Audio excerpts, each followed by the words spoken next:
আগের ম্যাচে করেছেন 96 রান। এই ম্যাচে 70 রানে অপরাজিত থেকে মাঠ ছেড়েছেন। 131 রানের লক্ষ্যেও জাওয়াদ রান করেছেন 100-র অধিক স্ট্রাইক রেটে। যত আসরই খেলছেন জাওয়াদ হচ্ছেন ততই ধারাবাহিক। আগামী দিনের ক্রিকেটে বাংলাদেশের স্পেশাল ট্যালেন্ট হবেন এই ব্যাটার। জাওয়াদের পারফরমেন্স ও তার সম্ভাবনা নিয়ে বিস্তারিত থাকছে প্রতিবেদন। টার্গেট যতই মামুলি হোক, দলীয় মাত্র 29 রানেই যখন টপ অর্ডারের দুই ব্যাটার সাজঘরে ফিরে যান, যাদের মধ্যে একজন আবার টিম ক্যাপ্টেন আজিজুল হাকিম তামিম, তখন বুকটা দুরু করতেই পারে।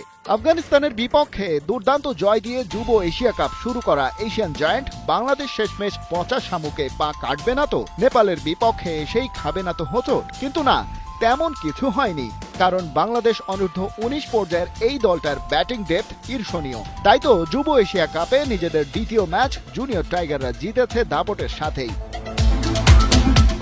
তবে ব্যাটার নয়, নেপালের বিপক্ষে বাংলাদেশের অ্যাগ্রেশনটা শুরু করেছিল বোলাররা। ওদের দুই ওপেনার সাহিল প্যাটেল আর নিরাজ কুমার মিলে স্কোরবোর্ডে জমা করেছিলেন 40 রান। তারপরেই স্লিপ করে নেপাল ব্যাটিং অর্ডার। 81 রান তুলতেই ওদের 6 উইকেট নেই। বাঘের গর্জনের সামনে অবস্থা হয়েছিল এতটাই বেগতিক যে দল 100 রান পার করতে পারবে কিনা তা নিয়েই জাগছিল সন্দেহ। সাদ শাহরিয়ার সবুজ মিলে যেন হয়ে উঠলেন নেপালের দুঃস্বপ্ন। তবে লড়াই চালিয়ে যাওয়ার চেষ্টা করলেন আশিস লুহার আর অভিষেক তিওয়ারি। দুজনে মিলে 55 বলে করলেন 38 রান। আর তখনই নাটকের মঞ্চে আগমন ক্যাপ্টেন আজিজুল হাকিম তামিমের। ম্যাচের 27 নম্বর ওভারে বল করতে এসে প্রথমে লুহারকে তুলে নিলেন ব্যক্তিগত 23 রানে। তারপর 31 ওভারে ফিরে এসে আউট করলেন তিওয়ারিকে। নেপালি ব্যাটার ক্রিজে ছিলেন ব্যক্তিগত 30 রানে। এই দুজনের সুবাদেই মূলত নেপালিরা 100-র গন্ডি পেরিয়ে স্কোরবোর্ডে যোগ করে আরও 30 রান। ছোট টার্গেট তাড়া করতে নেমে শুরুতেই বড় বিপদে বাংলাদেশ। নিজের 5 রানে তিওয়ারির বলে ক্যাচ তুলে ফেরেন ওপেনার রিফাত বেগ। তারপর প্রথম বল খেলেই রান আউটে কাটা আজিজুল হাকিম।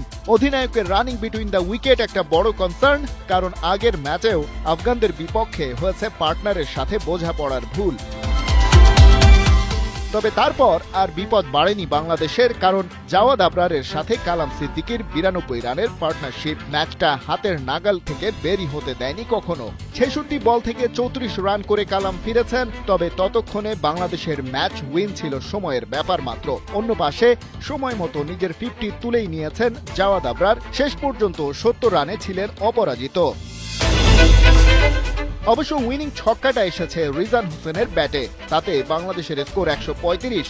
দুই দল মিলিয়ে মোট রান দাঁড়ালো 265। বাংলাদেশ নেপাল যুব ওয়ানডের ইতিহাসে যেটা সর্বনিম্ন।